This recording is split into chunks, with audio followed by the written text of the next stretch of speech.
Tahu kan ada film baru judulnya Siksa Kubur. Nah, akhir tahun lalu juga ada tuh film judulnya Siksa Neraka. Mantau-mantau sosmed sih katanya film ini tuh bikin merinding ya. Ya namanya juga film horor kan. Film horor kan didesain supaya penontonnya takut gitu. Tapi ternyata ada juga nih demand untuk bikin film horor neraka yang akurat secara syariat. Menarik ya. Nah, selain Siksa Kubur ada juga nih film yang judulnya Siksa Neraka yang diadaptasi dari komik Siksa Neraka. Katanya CGI-nya tuh mahal banget. Ya emang filmnya tuh grafik banget sampai ada negara-negara yang melarang tayang gitu karena sadis gitu. Nah, penontonnya tuh jadi dikasih nonton siksaan-siksaan neraka yang digambarkan di komik gitu, yang mana terinspirasi dari konsep neraka di agama ya, agama Islam spesifiknya. Tapi aku belum nonton dua-duanya, ya tepatnya aku nggak bakal nonton sih, karena aku nggak nonton horor. Nah, lagian juga kan aku nggak bakal bahas filmnya, yang pengen aku bahas tentu saja konsep nerakanya.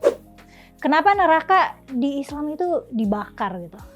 Nah, dari mana nih akar konsepnya gitu? Ya kalau kita menelusuri agama yang lebih kuno misalnya, apakah kita akan nemu konsep neraka yang mirip-mirip gitu? Kenapa siksaan neraka tuh bentuknya kayak dibakar, dipanggang gitu, di oven, di sate, di sop gitu, canda ya. Tapi kenapa harus panas-panas gitu?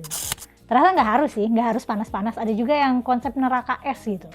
Kayak di mitologi Nordik itu nerakanya es yang dingin banget sampai nggak mungkin di situ tuh api bisa nyala gitu. Pokoknya neraka tuh intinya bukan panas atau dingin ya. Yang penting siksaannya tuh harus menyiksa gitu, harus ekstrim panas, ekstrim dingin ya supaya takut. Karena gini nih, konsep neraka ini terbukti efektif untuk kontrol sosial secara masif. Coba bandingin nih ya, perintah, himbauan, jangan mencuri ya karena mencuri itu merugikan orang lain. Bandingin sama gini, jangan mencuri ya nanti tangan kamu di neraka, nanti kalau kamu udah meninggal di neraka kamu tangannya bakal dipotong, direbus, dibakar di neraka gitu, nanti tangannya sampai hancur terus utuh lagi, terus disiksa lagi dan begitu terus nggak kelar-kelar. Serem kan, bikin merinding. Nah, sempet ramai juga nih soal kenapa film horor kok pakai konsep agama gitu. Ini eksploitasi agama bukan gitu, masa agama jadi komoditi film horor? Nah, sebenarnya kita tahu itu bukan hal baru ya, bukan cuma di Indonesia doang, bukan cuma agama Islam doang, film horor yang ada elemen agamanya tuh biasa gitu. Ya emang agama emang nggak jarang jadi elemen film horor karena ya bisa bikin merinding. Tujuan film horor kan supaya penonton takut dan merinding nih. Tapi emang kalau ngomongin apakah etis, ya jawabannya nggak akan hitam putih ya, karena film itu kan media fiksi di mana pembuat film pengen merealisasikan konsep kreatifnya sesuai imajinasinya. Terus jadi ada juga nih kan demand untuk supaya film horor agama nih sesuai konsep syariat. Ya gimana ya, film kan fiksi. Syariat kan fiksi juga sih, tapi paham kan? Nah, kalau pertanyaan paling forbidden ya tentu saja pertanyaan mengenai apakah neraka itu nyata atau cerita? Apakah iya kita baru akan bisa membuktikan ada yang neraka kalau udah mati? Emangnya kalau udah mati bisa ngapain sih? Sebenarnya kalau mau ngomongin neraka ya, kita harus lihat nih gambaran besar ya. Gini, neraka itu kan bagian dari konsep akhirat. Akhirat itu adalah suatu konsep kepercayaan mengenai kehidupan setelah mati. Konsep adanya kehidupan setelah mati nih konsisten ada di berbagai budaya dan berbagai agama. Nah, yang beragam itu bentuk konsepnya. Misalnya di Islam dan Kristen kan ada konsep surga dan neraka kan.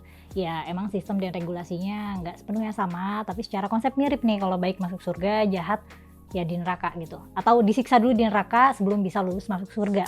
Nah, dari sejak awal peradaban tuh orang-orang ya, manusia secara umum itu punya kepercayaan kayak gitu. Punya kepercayaan kalau kita mati tuh ya kita nggak mati, kita ada lagi nih alam baka gitu. Ya, kenapa kita punya kepercayaan itu? Ya karena emang lebih nyaman untuk percaya bahwa kita akan kekal gitu daripada kita akan mati terus hilang gitu. Manusia itu takut mati dan itu manusiawi. Konsep adanya kepercayaan kehidupan setelah mati itu ya konsep penghibur dari rasa takut kita, juga rasa takut untuk ditinggalkan ya. Akan lebih nyaman untuk kita percaya kalau orang tersayang kita yang udah meninggal itu dia pergi ke surga gitu, bukan ditanam di tanah gitu bareng cacing-cacing atau kayak dianggap hilang aja gitu dan gak ada. Itu menyakitkan kan. Makanya kita pengennya tuh percaya kalau orang kesayangan kita tuh yang udah meninggal yaitu sudah beristirahat tenang di alam lain gitu, sudah bahagia di tempat lain. Makanya nih konsep akhirat nih kita pakai untuk manusia aja karena alasan sentimental kan. Kalau misalnya kita nepok nyamuk gitu, kita nggak bakal jadi melankolis dan bilang ini nyamuknya udah istirahat di surga, ya nggak bakalan. Nah, konsep kepercayaan tentang kehidupan setelah mati itu karena kita mampu untuk berpikir bahwa hidup kita itu penting, dan ditambah lagi juga karena otak kita mampu untuk mengada-ngada konsep gaib macam itu gitu.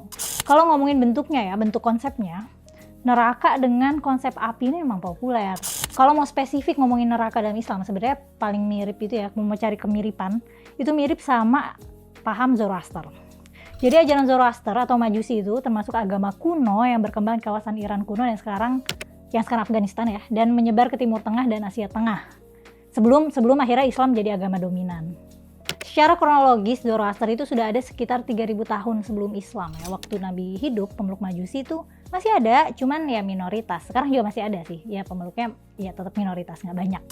Kepercayaan yang beririsan antara Islam dan Majusi itu ya mungkin banget terjadi ya karena alasan geografis tadi, kan persebaran dua agamanya ini beririsan. Jadi asimilasi kebudayaan dan kepercayaan itu mungkin banget kejadian.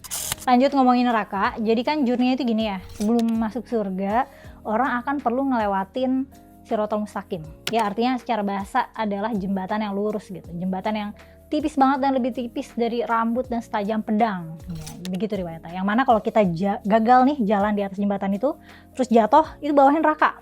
Nah menariknya konsep Shirathul Mustaqim ini ada juga di agama Zoroaster atau Majusi. Di akhirat versi Majusi juga ada jembatan menuju surga nih, tipis dan tajam juga kayak pedang gitu di riwayatnya. Dan berhasil enggaknya itu tergantung amal. Dan kalau gagal terus jatuh masuk neraka, mirip banget kan kayak konsep neraka, konsep Shirathul Mustaqim di akhirat versi Islam. Nah penyiksaannya juga pakai api nih dan logam cair, cuman kalau di Islam sih kayaknya lebih sering disebutnya air mendidih ya, atau kalau di komik sih kayak lava gitu. Nah kayak di film-film horor gitu kan yang pakai CGI itu kan pakai lava ya, kayak lava gitu. Dan kalau mau ngomongin etika film hantu horor, sebenarnya etis nggak sih? Eksploitasi agama atau bukan? Atau malah bentuk dakwah, karena kan katanya bikin orang tobat, pulang dari bioskop tobat gitu ya. Nah jadi gini ya, film kan karya seni ya. Ya kalau menurut idealku dan menurut ideal seniman-seniman kayaknya ya, film itu harusnya bebas, karena film kan hasil imajinasi. Dan lagi-lagi menurut idealku ini ya, maksudnya aku ya ini pendapat subjektif, imajinasi itu sejatinya bebas. Dan film tuh ya bagus ya, justru jangan ngikutin etika. Kalau nggak gitu ya nggak seru ya gak sih, misalnya kita nggak bisa nonton misalnya adegan pembunuhan atau apa gitu yang menyalahi etika.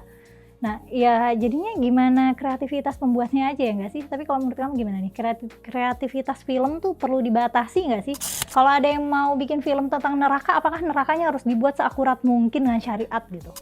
Dan mengenai neraka, apakah neraka itu cerita atau realita? Apakah kita hanya akan bisa membuktikannya ketika sudah mati? Gini ya, yang namanya orang mati itu kan mati ya, udah nggak bisa, organ-organnya udah nggak bisa berfungsi lagi. Nah, kita nih yang masih hidup bisa melihat, bisa merasa, bisa mengamati, bisa berpikir, karena kita masih hidup. Kalau mati ya udah nggak bisa ngapa-ngapain, diem aja gitu. Nah jadi kita mau bisa membuktikan apa setelah mati gitu, mau ngapain gitu. Orang kita mau dikubur aja dikuburin orang gitu. Nah karena pengalaman akhirat itu, ini kata orang-orang ya, karena pengalaman akhirat itu adalah pengalaman ruh, bukan kata orang-orang sih, lebih tepatnya di scripture agama begitu. Nah aku pernah bahas tuh di konten Kemana Jiwa Saat Raga Nggak Lagi Ada. Nah bisa ditonton di situ ya, yang bahas tentang ruh atau arwah atau jiwa, ke situ aja supaya nggak kepanjangan konten ini. Sekian dulu, makasih udah nonton sampai selesai. Jangan ketinggalan untuk like dan subscribe juga ya. Sampai ketemu di konten selanjutnya.